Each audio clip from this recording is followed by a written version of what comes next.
இன்னைக்கு நம்ம யார பத்தி பேச போறோம் அப்படின்னு பாத்தீங்கன்னா, நீங்க ரொம்பவே வந்து ஹாப்பியா ஃபீல் பண்ணுவீங்க. அவரு யாரு அப்படின்னு சொல்லி கேட்டா, யாரு என்ன அப்படின்னு சொல்லிட்டு கொஞ்சம் விரிவா பார்க்கலாம். இவர வந்து பிடிக்காதவங்க அப்படின்னு சொல்லிட்டு யாருமே இருக்க மாட்டாங்க.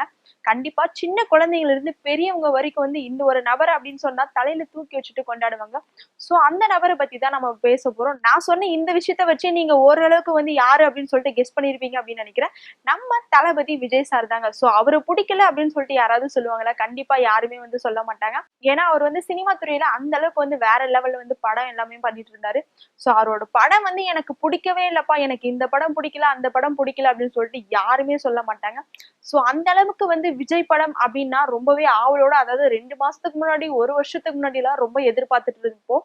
அந்த மாதிரிதான் வந்து ரசிகர்கள் எல்லாம் விஜய் படம் எப்பப்பா வரும் அப்படின்னு சொல்லிட்டு நம்ம வருஷம் வருஷம் ரொம்பவே எதிர்பார்த்துட்டு இருக்கோம். ஆனா இப்ப வந்து விஜய் வந்து அரசியலுக்கு போயிட்டாரு. அது வந்து நம்ம எல்லாருக்குமே வந்து தெரிஞ்சிருக்கும். இருந்தாலுமே வந்து தளபதியோட ரசிகர்களுக்கு வந்து கொஞ்சம் வருத்தம் தான். இனிமே வந்து அவர் படம் பண்ண மாட்டாரா, அரசியல்ல மட்டும் தான் இருப்பாரா, சோ அந்த மாதிரி எல்லாம் நிறைய பேர் வந்து யோசிக்கிறாங்க. சோ அப்படி இருக்கிற பட்சத்துல விஜயோட படம் வந்து ரிலீஸ் ஆகுது அப்படின்னு சொன்னா எல்லாருக்குமே ரொம்ப ஹாப்பியா வந்து ஃபீல் பண்ணுவாங்க. சோ அப்படிதான் இப்ப வந்து குஷி படம் வந்து ரிலீஸ் பண்றோம் அப்படின்னு சொல்லிட்டு ஒரு அப்டேட் ஒண்ணு கொடுத்திருக்காங்க. விஜய் படம் வந்து எத்தனை முறை பார்த்தாலும் நமக்கு போரே அடிக்காது. அந்த அளவுக்கு வந்து ரொம்ப இன்ட்ரெஸ்டா அவ்வளவு ஹாப்பியா உட்காந்து பார்ப்பாங்க. ஐயோ எனக்கு விஜய் படம் போட்டாங்களே அப்படின்னு சொல்லிட்டு எல்லாம் நம்ம உட்காந்து பார்ப்போம். ஸ்கூல் டேஸ், காலேஜ் டேஸ் அந்த மாதிரி இருந்தா இன்னைக்கு விஜய் படம் போடுவாங்கப்பா சன் டிவில, நான் உட்காந்து கொஞ்ச நேரம் பார்த்துட்டு போறேன் அப்படின்னு சொல்லிட்டு நம்ம அந்த மாதிரி எல்லாம் டைம் ஸ்பெண்ட் பண்ணுவோம். சோ விஜய் அப்படின்னா கண்டிப்பா எல்லாருமே தலையில தூக்கி வச்சுட்டு கொண்டாடுற ஒரு ஆள் தாங்க. சோ அவரோட குஷி படம் வந்து ரீலீஸ் பண்றோம் அப்படின்னு சொல்லிட்டு ஒரு அப்டேட் ஒண்ணு கொடுத்திருக்காங்க. சோ அதுல பாத்தீங்கன்னா விவேக் சார் வந்து அந்த அளவுக்கு வந்து பயங்கரமா காமெடி பண்ணியிருப்பாரு. அந்த படத்துல வந்து நமக்கு பிடிச்ச ஒரு டைலாக் அப்படின்னு பாத்தீங்கன்னா, விவேக் சார் வந்து ஒரு டைலாக் வந்து சொல்லியிருப்பாங்க. அதாவது வந்து டான்ஸ் ஆடிட்டு இருப்பாங்க.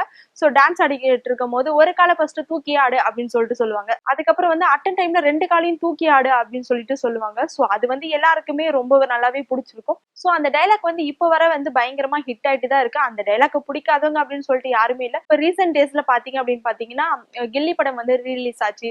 சோ அதுக்கப்புறம் வந்து சச்சின் ஆச்சு. சோ அதுக்கப்புறம் வந்து குஷி படம் வந்து ஆகும் அப்படின்னு சொல்லிட்டு சொல்லியிருக்காங்க.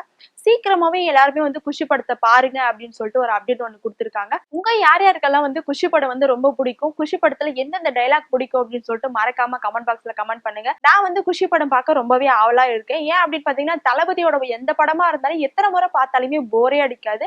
சோ அந்த அளவுக்கு வந்து அவரோட படம் எல்லாமே நமக்கு அவ்வளவு இன்ட்ரெஸ்டா உட்காந்து நம்ம பார்ப்போம். நான் குஷி படத்தை பார்த்து என்ஜாய் பண்ற மாதிரி நீங்க எல்லாரும் குஷி படத்தை பார்த்து என்ஜாய் பண்ணுங்க.